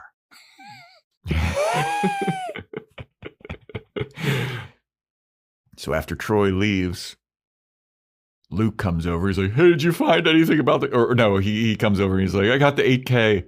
I got the 8K. I can pay off roid rage. And Veronica's like, I don't give a fuck about your stupid roid rage. Like, she is all over the place emotionally at this point. She just takes the $8,000 from him. And it's like, fine, I'll take care of it. And I'm like, hey, I just gave you $8,000. Like, what are you about to do? Bro, these kids walk around with so much just money. $3,000 last week. Yeah. This guy just has $8,000 in a manila envelope. Yeah. So Veronica takes the money and she's going to go meet up with Roid Rage, and she goes over to the gym with Backup, with Backup's backup. Mm-hmm. And Backup's backup he's growling, he's barking at Roid Rage, and she's like talking to him. She's like, hey, are you Z? You got that big fancy Hummer outside? And he's like, yeah, what's it to you? And she's like, I got your $8,000. You and Luke's debt is square. You guys are settled. And Roid Rage is like, no, we're not. We're not settled at all. I'm still gonna beat up that little pipsqueak. And Veronica's like, okay, it's funny. I'm getting a phone call. Takes a picture with her cell phone. And such a good plan. Yeah. Such a smart plan to have Wallace call her so she can pick up the phone and get the photo without it being inconspicuous. Yeah. It's such a smart plan. I loved it. So she takes a picture of him and she's like, no, your debt's settled with Luke. And he's like, no, it's not. And she goes, okay, well, you're going to regret that. And then she takes Backup and leaves. And at that point, I was like, wonder what this is going to end up being. I like where this is headed. So Veronica goes. She likes to put her face in the middle of all these things. Ah, dude. You have someone taking pictures of you and putting crosshairs on it, and you're just making more enemies every day. Remember in episode 1? Oh, so where she just kept co-signing everything she did. Well, in episode 1, she's also yelling at Wallace like, "Great idiot, you made enemies of the cops and the 09ers." Yeah. Veronica's just making enemies all over the place. Yeah. But she goes back to the Mars offices and she prints out this picture of Roid Rage and she's faxing it around with like, "Hey, beware of this guy." We don't really see what she has written on there yet. Yeah. But she's faxing it around like, this guy is up to no good. Yep. So then we have Troy's dad sending him away. His dad comes back home, I guess, and he's like, "Nah, see, you're a bad kid, see, and I'm sending you off to Albuquerque, you see?" Here, one suitcase in the back of a cab. Yep. And Troy's left standing there in the little parking situation. He's like, "What am I gonna do?" Yeah. All right. So Troy's being sent away. Wink, wink. Veronica and Keith are meeting up for Keith's birthday at home, and Veronica made him a cake. How? How did she find the time to bake a cake? Bro, especially after all we see what actually went down. Yeah. How the fuck? Just buy a cake, Veronica. Right? Go to the grocery store, pick one up. It's fine. Yeah. But Keith tells Veronica that he broke up with Miss James, and Veronica's like, What? But what? You didn't have to do. Yeah." And Keith's like, Shut up. I just want to eat some cake with my daughter. I'm fine with it. It's whatever. And Veronica's like, Okay, let's have some cake. She was going to take Keith to see Santana at the Hollywood Bowl. I didn't believe that for a second. I was like, what? You're going to drive to Los Angeles and go to the Hollywood Bowl? But a tie-in, the show is created by Rob Thomas, who was featured heavily on Santana's song Smooth. Yeah. Which is an absolutely amazing song. Those tickets would cost a decent penny. Bro, back in 2004? Absolutely. That's the height of Santana. Yeah. Hollywood Bowl's nice. I refuse to go there just because of the traffic.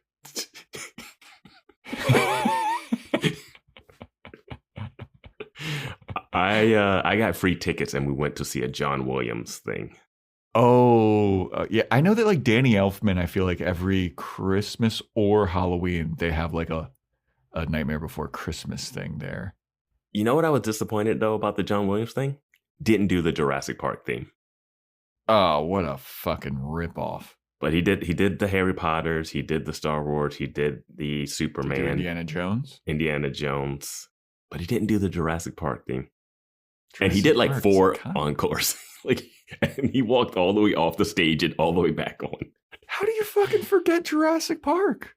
I don't know if he forgot it, but man, it's like very Star Wars heavy. Okay. All the lightsabers and stuff come out. And then like, the Harry Potter theme. I mean, he's got so many. Yeah. But I did want the Jurassic Park. Raptors come out? A couple raptors come out? I just wanted a little bit of the Jurassic Park theme.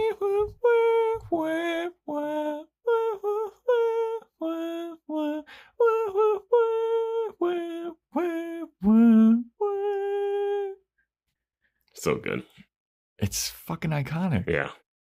Welcome to Jurassic Park. I mean, just all of his stuff, though. The Superman one, even like I haven't even watched a bunch of Harry Potter, but that theme song is still there. It's like, yeah, he's so good, man. Yeah, so good. Indiana Jones, dude. Like, yeah, oof. Yeah. Shout out John Williams. Mm-hmm. And that we mentioned the Hollywood Bowl is nice. It's a nice little venue and a little carved out. I've been to the Greek. I'll fuck with the Greek. I've been to the Greek too. It's like, yeah, it's different. They're not the same. They're, yeah. Go to the bowl once if you get a chance. The Fuck traffic. My parents are like hell bent on going to the bowl, and I'm like, Just go to the have bowl. fun. Just go to the bowl. What else are you gonna do? You're gonna sit at home with them? I mean, I'd rather take them to the Greek. Get them to the Greek. That was a movie. Yeah. Yep. All right, moving on. Yeah. So we then go to Troy, and Troy's cab takes him to the border diner where he like got his car stolen originally. I don't know how far from the border it is. I mean, it probably is more close to town. I mean, the name of the diner it's is called called Border. Okay. Diner or something. Okay, I wasn't really paying attention. Yeah. And Troy daps up the taxi driver and goes, "The secret's between you and me, pal." And the taxi driver's like, "All right, cool." Yeah. And I wasn't going to tell anyone anyway. it's like, so he goes into the diner, goes into the bathroom, removes the little like ceiling panel, takes the piñata that he hid in the bathroom. Not the piñata, the package from inside of it. It's not a whole piñata. It's just the package. You're right. Takes the little package that he hid from the in the ceiling, goes to his car that was not stolen. I had to go back and rewind this to figure out when he pulled up was the car there and how the car got into the parking lot. That was the thing I was very confused by. And I rationalized it by being like, oh, Shauna must have dropped it off there. But I don't think I think Shauna's still in Boston. Yeah, I don't know what happened to his car. Like, I don't know who he was working with to make the car seem missing. The car was gone, and then who dropped it back off. Yeah, that's like when he comes out and he gets in the car, I'm like, but how? Yeah. Like, he had to be working with someone that, I don't know.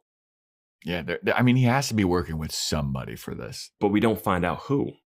Yeah. And it would make sense for it to be Shauna, who comes out of nowhere as a character. Like, it's such a random character to introduce that plays a major part.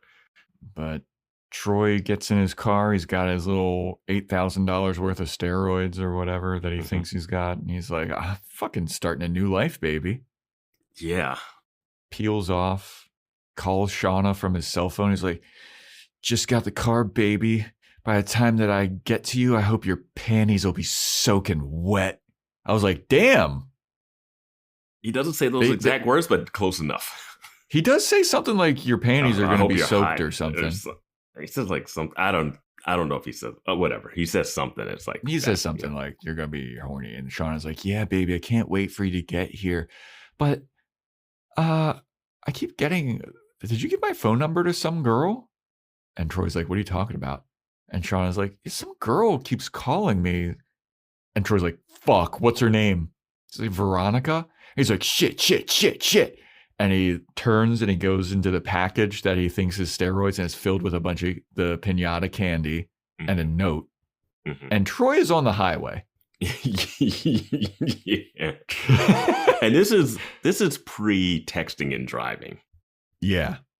And Troy pulls out. Maybe you'll flip through a CD booklet, you know? Troy is on the highway driving what I assume is, if he's driving the speed limit, 65. But Troy's a wild child. He's definitely driving above the speed limit. Yeah. He takes out this letter and he's just full on reading a full letter on the steering wheel while driving on the highway. Yeah. And it's basically Veronica being snarky, like, "Oh, I knew it wasn't ever going to last, but hope you enjoy this plan. It took me a while to figure out where you put the steroids, but I figured it out, and enjoy hanging out with Shauna." And Troy's like, fuck. Yeah, and he cut to him like softly hitting the steering wheel because they rented this car and they don't want to damage it or something. And yeah, she's like, "Oh, and the steroids? I flushed them. They're between my toilet and the ocean or something." Yeah. Yeah, Now this goes to like, when did she have time to do all this and bake a cake and like what? My thing is, when did she... So after she talked to Troy, this is when she had to like call Shauna, right? Like, she had to call after she goes to school because there's no way she called immediately before that and then did all this stuff. Because when she would have had a different confrontation with Troy. When Troy gives her the backlash, it's kind of like, I don't know, she could be mad because she knows he's lying, or I don't know. Anyway, Troy's plan is to steal this and I guess go to be with Shauna, who lives somewhere else. So that he kind of has a Chardo scenario of being like these lovelorn. Well, did Veronica say that he was like running scams with Shauna, or did he scam Shauna? No, he was doing this with Shauna. Like, he got busted with Shauna with the marijuana stuff. My thing is, his plan is to get kicked out of a wealthy home. His dad owns boats. $8,000, not the craziest thing. Like, yeah, that's what I was gonna say. If everything worked out for Troy, he has $8,000 in a car. You can sell the car for more than $8,000. Yeah. Like, so they got that. I guess he's doing this to be with Shauna, but it seems weird that that's his plan, even though we watched him spend time trying to get with Veronica and go to homecoming. Like, what was the point of all that? Just to get laid? Because if that was your point, you picked the worst character to do that with. Right. And if you're also trying to run a scam that you don't want someone to find out, why would you have Veronica looking for the car? Yeah. You already know that she's good at like discovering stuff. Why would you even want her to do it? Unless you wanted her to find something so that you could then steal it from her at the end. Maybe it's like the thrill of getting one over on a but what is he getting over on her? Like, and here's another thing. How did he even get the drugs out of the piñata to put them up there? Because it's the no only time way he was alone, Vance, in the bathroom. I guess it was a time where Luke was talking. Yeah, and I guess in the opening scene, Luke is talking to Logan about the stripper girl, and then we see Troy come back from the bathroom, but I guess he went to the car, went into that piñata, somehow swapped out candy in the piñata, and then went to the bathroom and put the drugs up there. Well, I assume that the piñata was filled with steroids already. Yeah, but he would have to take the steroids out and then put candy in it. Yeah. Because if you take the steroids, the piñata into the restaurant, did they? No, he just took the steroids out of it. So it was a different thing. No. He would have went out. He would have left to say, I'm going to the bathroom, leave the restaurant, go to the trunk, take the steroids out, come back in, go into the bathroom, and then throw it up there. Okay. But then who took the car? Did he just drive the car around the corner and park somewhere? Because that would make a little bit of sense. Yeah, I guess. But then he could do that. But then he wouldn't have come into the restaurant, grabbed the drugs, and then walked right out, and it was in the parking spot because the cab dropped him off at the restaurant. Yeah. So he would have to, like, if he like went around the corner and got in the car to drive away, I would be like, oh, he had moved the car somewhere, and that's why he didn't want to report it stolen, because it'd be easy to find. But he also doesn't want to report it stolen because he doesn't want people looking for it when he drives away. When did he put it on the dog? When did he put the tracker on a dog? Yeah, dude, the timeline of this is all weird. Because also Angel, the guy that Weevil knows, says someone brought the car in and took it. And I didn't get a name. Yeah. So he obviously drove the car there, probably had them take the tracker out or something, and then he drove the car away and paid them. I just don't know where he took the car and how the car's back in that spot. I'm okay about him going to the trunk, getting the drugs out, hiding it, and then going back to the car, because he never had to replace the piñata because the car was gone, so it was all gone. But this is a crazy plan to make $8,000. You could have just taken the $8,000 from Luke. Right? Like, Luke ended up just getting $8,000 selling his Barry Bonds baseball. He should have stole that. He should be robbing these rich kids' houses for stuff. I mean, he's got such a bigger con. There's so many more cons he could be doing. Yeah. Yeah. And why put the effort into even like flirting with Veronica and like going on these little dates and getting closer to her detective dad? Yeah, that's what I was like. Even if like Veronica, like he knows that her dad is a detective because his dad canceled the hotel reservation. Yeah. Like, dude. And it's been like a month, and if this is your plan, or was it his plan, or did he just end up being like, oh, we're going to Mexico? All right, I got to just scam because it's low-hanging fruit. I mean, I guess was it spur of the Luke's moment plan? Yeah. To do it, and then he was like, oh, I hear this plan. That's my way out to get $8,000 or whatever. I didn't know he was trying to get to this girl, Shauna. Yeah. Because he just transferred there. I got no. Maybe Discord. Piece this one together for us.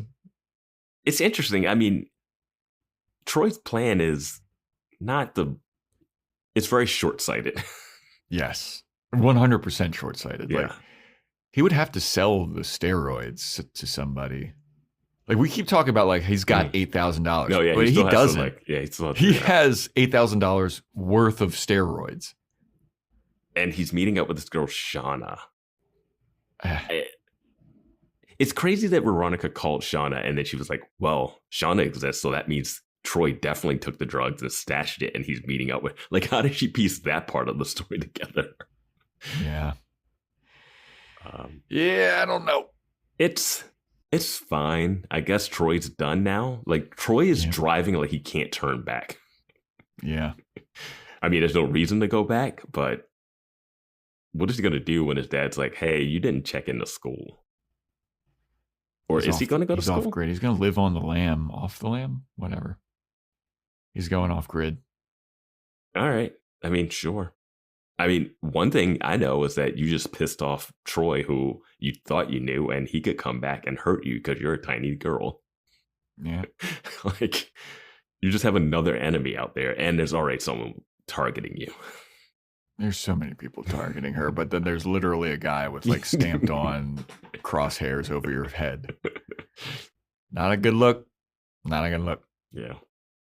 So then we go to Roid Rage guy going through Border Patrol, and we see what Veronica actually did. And she faxed the picture of him with a note that's like, hey, make sure to check this guy's car or whatever, because he's maybe carrying contraband through the country. And cop steps out and he's like, oh, let me see her. Let me open up the trunk. And the Roid Rage guy's like, fuck. He just lowers his head like, oh. Yeah. Look like that old, you've been drinking tonight, sir? And they roll down the window and it's filled with alcohol. Yeah. So when he gets out of jail in like 2-3 years, he's just going to come after Veronica. Yep. He's going to be sprinting through. Veronica better learn some parkour soon. Because they show him the picture. He's like, that's my gym from yesterday. Who was, okay. He's just in jail, just lifting weights and just thinking about getting her. Someone did yesterday just tell me you're going to regret that. Who was that again? Oh, that little 5'1", 75-pound soaking wet lady? Yeah. Couldn't have been her and her dog that was barking. I hope the last season of this show is kind of one of those like Spider-Man, the like all the villains come together and like it's Troy and then the weightlifting guy, and they all just team up and like we're gonna get her. Paris Hilton comes back. They're all just coming after Veronica. It's like Veronica is like Iron Man in the Marvel movies where she's creating all of her villains. Yeah. So then we go to Veronica in her room listening to Such Great Heights again. She's got her eyes closed. A song that just reminds her of good times. Good times with her boyfriend that turned out to be a real piece of shit scumbag. He probably bailed on her after she decided to go skinny dipping before the homecoming. That's when he made up this plan. It's like, wolf, I'm out. This chick's crazy. Shauna. Gotta go back to Shauna. But we then zoom out to see Veronica's cell phone is ringing. And it's her mom. Her mom's calling her. But Veronica can't hear it. She's blasting such great heights, and she's got her eyes closed, so she can't see her cell phone vibrating like crazy, flashing lights. And her mom is on the phone, and her mom is like, hey, Veronica, I just calling to let you know that I am safe. I can't tell you where I am. Can't tell you anything about what's going on, but just know that I miss you and I love you. And I don't want to be found right now. And everything is going to make sense when the time is right. And I'll be in touch soon. Oh, and also, tell your dad happy birthday. They will see us waving from such great heights. Credits. End of episode. So that's that. Yeah. How'd you like this one? It's pretty good. Interesting that we're done with Troy. Interesting. Yeah, already. Yeah. He's a goner. Yeah, Duncan's got to come back in to get the love triangles back together again. He's got to pick up the broken pieces. Veronica can't trust any man. Just don't trust anybody in that clique. You've said that from the beginning. Don't trust that clique. They're not nice people. Wow. I don't think that's going to happen next episode, Vance. They're the main characters. Next episode is titled Return of the Cane.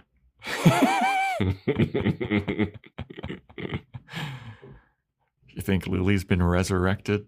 It's the return of the Mac. Return of the Cane. Oh, I got it. We're going to get some new clues. They're going to reopen the Lily Kane case because some evidence will come that the person that was found guilty, his thing doesn't hold up. So, which is weird because if you have a trial for murder or something and the person's found not guilty, they don't really open the case back up. The case just ends. It's such a crazy thing because they're like, well, that was a person, but they were found not guilty. But it's like, so are we not going to keep looking for who's guilty, or are we just going to assume that the person that you had on trial is guilty, but they're just not? You know what I mean? It's such a strange process. I'm going to predict that Duncan comes back from his vacation, his episode-long vacation. He got some work done. Yeah. He comes back. He asks Veronica out, and Veronica is very hesitant to go back out with Duncan. I would hope so. I'm going to say it has something to do with the Lily Kane case. Oh, wow. Going out on a limb there, Vance. No, I'm saying like it's going to, my prediction before is like it's going to come back. More evidence in the Lily Kane case is going to be a new break exposed. In the case. Yeah. That's a good one. I can't steal that, so I'm just going to say Duncan asks Veronica out again, and she is like taken aback. I think that's going to be the cliffhanger. He's going to ask her out, and then she's going to be like, and then credits. Man, what a teen show if that happens. Well, all right, that's a wrap on this episode, everybody. You think you know somebody, hop on Discord, let us know what you thought. Join our Patreon, patreon.com/boyswatchingbuffy. Check out, on Discord too, vote in that poll. Mm-hmm. You got like a week or so. Or you got until Friday. All right, you got until Friday to decide what we're going to be doing for Boys Watching Movies for March.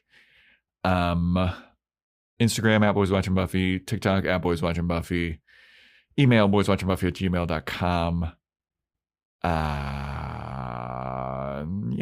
Shout outs. I give that spiel at the beginning of the episode.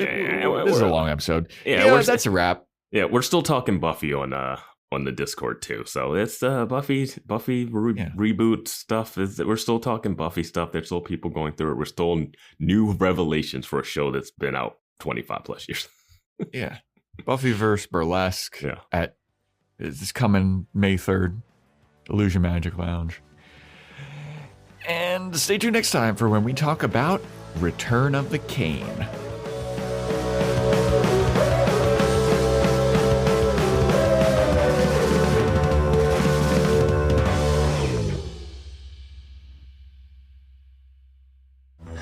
You better run, you punk bitch!